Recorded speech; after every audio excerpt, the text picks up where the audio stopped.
Hello everyone, I'm History with Hilbert, and today I'm going to be talking about the dissolution of the monasteries. Now when I'm saying the dissolution of the monasteries, I mean the dissolution of them in England and Wales under the reign of King Henry VIII.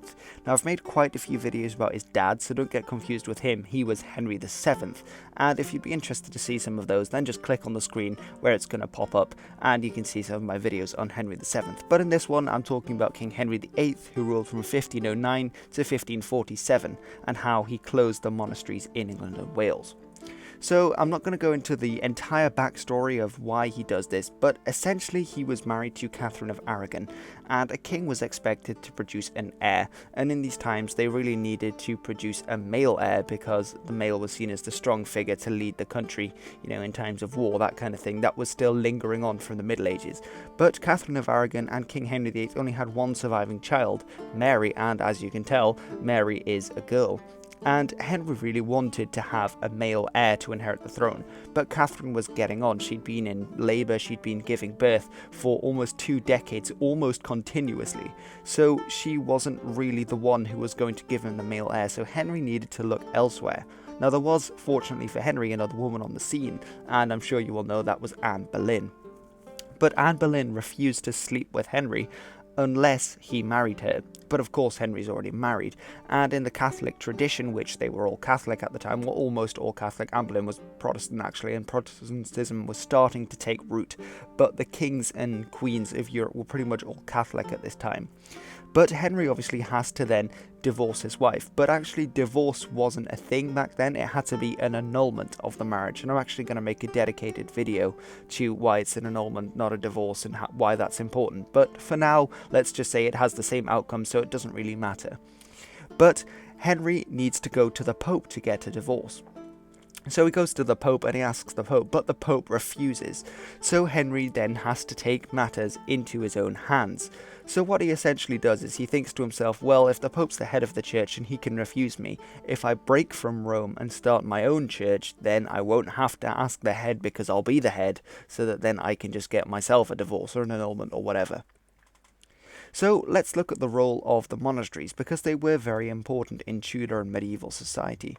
So monasteries were the local centres of education and learning. Now if you think of the Viking attacks even, on Lindisfarne and things, there were all of these monks who were scribbling things down on vellum. Well, that sort of didn't change. The monks were, and the clergy, they were the literate, they were the educated class right the way through the Middle Ages, and they were the ones who wrote things down. So we can find out lots about these periods, about the events, because of the things that the monks were writing down, and this continued.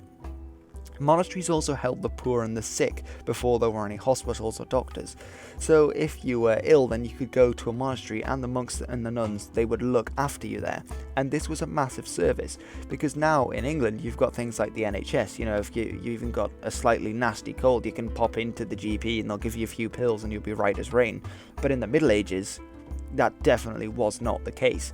There was pretty much no one out there to help you apart from the monasteries, and they could help you, physically by giving you food because they grew their own food, and also spiritually, if you believe in that kind of thing, they would pray for you. And that was, in the Middle Ages, that was a thing. If you were sick, then it was probably because you'd done something wrong, and by the monks praying for you, then you were going to get better because God wanted you to, or if you didn't, well, that was then God's will.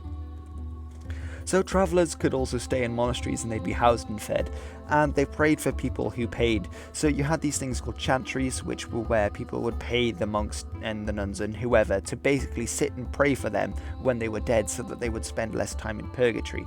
Now if you don't know what purgatory is, essentially in the Catholic tradition of the Middle Ages you had heaven and hell. Now I'm pretty sure we all know what they are, but say if you've sinned a little bit but you're not a terrible, unabsolved sinner, then you would spend a bit of time in purgatory, which is basically this big nothingness, and depending on how much you'd sinned, then it depended on how much you went to purgatory, but the lines are a bit blurred, so don't ask me, it's not in the Bible. But essentially you just have to wait longer to get into heaven, but by having people pray for you in a chantry, the time you have to spend in purgatory is reduced. Now let's have a look at the actual events in the dissolution of the monasteries. So in 1533 we have the Act in Restraint of Appeals to Rome, and I don't believe that this ever really is put into action, but it's discussed by Henry, and people knew it was discussed by Henry, and this actually already triggers a rising in Lincolnshire. And from the Act in Restraint of Appeals to Rome, it said, "The lands which the clergy of his dominions held thereof, which lands and property his predecessors on the throne could not alienate to his prejudice." And again, we see here with the things like predecessors that Henry is thinking of his heirs, of having someone to inherit his land. And Henry hereby, it's pretty clear that Henry wants to increase crown lands. Now, crown lands is how the crown would make money back in these days, by taking over that land that belonged to the church. But no real action is taken here. We have to wait until 1535, when the Valor Ecclesiasticus, the value of the church in English, was written by Thomas Cromwell. And this is essentially just a census of the church's wealth. And inspectors were sent to the churches to see how rich they were, and they wrote reports after they went to these monasteries and churches. And what they basically did was they would write the most horrible things you could think of about the people in the churches and the monasteries, so that they could smear them, so that Henry would then have a reason, and Cromwell would have a reason to close all the monasteries because they were, full of sin or whatever. And in many cases this wouldn't be too far from the truth, but they would expressly exaggerate this lots, because there's sort of a tendency in the 21st century to see all these monasteries as these evil houses full of monks who had 15 children each, and they were constantly stuffing themselves and drinking wine and getting drunk. And while there were certainly examples of this happening, especially higher up in the church, this definitely wasn't the case for all of them. And if you remember sort of the reasons why the monasteries were so important in Tudor society, then it's not just this one-sided view of the church, but they would definitely have exaggerated this in the Valor Ecclesiasticus. Now in 1536, the first act of dissolution of the monasteries is passed, and it cited that all houses worth under £200 annually were to be dissolved. So these were the smaller monasteries that were being dissolved. And priests in the higher clergy were given pensions, and the priests could also choose to become secular priests or to move on to larger monasteries. And in actual fact, the larger monasteries were praised by Henry at this point. And you might think, well, this is just to keep people in check, because obviously 1535, that's when the Pilgrimage of Grace is happening, this big revolt against the fact that the monasteries are being closed. Or it's because Henry at this point didn't actually want to close the larger monasteries. We're not entirely sure. And again in 1536, the first act of dissolution, it's more of a reforming act as opposed to a true dissolving one, so one might think that this is either because Henry doesn't want to have it all come in at once, he doesn't want to close them all at once because that'll really annoy people, he wants to put it in smaller bouts, or that he didn't actually want to close the larger ones, he just wanted to reform them, although I'm quite skeptical of that latter view. And Cromwell as well. Cromwell is the one who's really in charge of closing them. He's Henry's right-hand man, and he is a convinced Protestant. So in 1537, royal commissioners are sent to the larger monasteries to persuade them to voluntarily hand over the keys, and obviously I've put them in quotation marks because we all know what's really going on there. And in December, the Great Priory of Lewes in Sussex is surrendered to the crown, and this was a really large one, so this is sort of when the writing is on the wall for the larger monasteries. And in 1538, another 202 great houses were closed throughout England and Wales, so this is really the end of the larger monasteries in England and Wales here.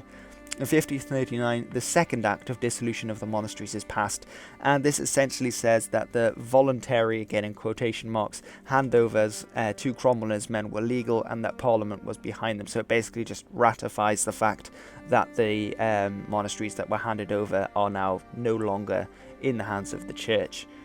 And the king now owns the land of the greater houses. So all of this monastic land, and it was lots of land that the church owned, is now all belonging to the king. And the king actually sells this off to make cash for his war in France. And in 1540, Waltham Abbey surrenders to the crown in the March. And, that's really the end, because that was another large one, and that was one of the holdouts that didn't, surrender itself to the crown. But when that one did, people knew that it was, the end of an era. Alright everyone, so we've come to the end of my video on the dissolution of the monasteries in England and Wales. Now I realise this might have been slightly short, and that's because I'm going to make a few more, so I'm going to make one dedicated video to obviously the Great Matter, which is the thing with Catherine of Aragon and the break with Rome, that kind of thing, about Catholicism and Protestantism during this era in England and in Europe, as well as some other things about the monasteries, like what their role was in society, and also what the effect was once they were gone. Okay, so I do hope you have enjoyed this video, even if it's been a bit brief, and I hope you will check out some of my other videos if you haven't watched them already. And I hope again that you'll tune in for my next content when it comes out on the channel. So, this has been History with Hilbert, and I'll see you again soon.